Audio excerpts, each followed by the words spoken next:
خوتي هذا وين وصلنا لتونس العاصمة ودخلنا للفندق تاعنا.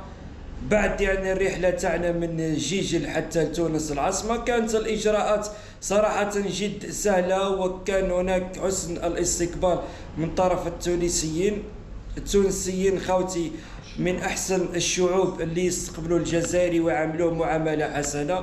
ما راحش تلقاو حتى إشكال مع سواء الشرطة التونسية أو الجمارك التونسية في عند المعبر الحدودي، راح يدخلوا بكل سهولة.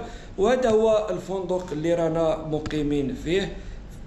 يعني السعر تاعو خوتي لليلة 65 دينار تونسية، ما يقارب 500 دينار جزائرية.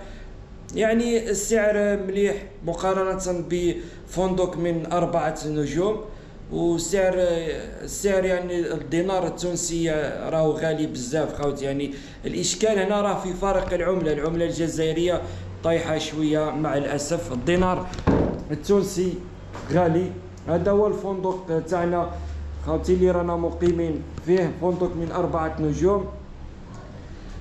عندنا هنايا الدوش والطواليت يعني روعة خوتي، نظافة يعني من احسن الفنادق هنا في ولاية في تونس العاصمة خوتي. عندنا هنايا الدوش، وكل الجزائريين يجوا للفندق هذا، يعني معروف فندق باريزيا.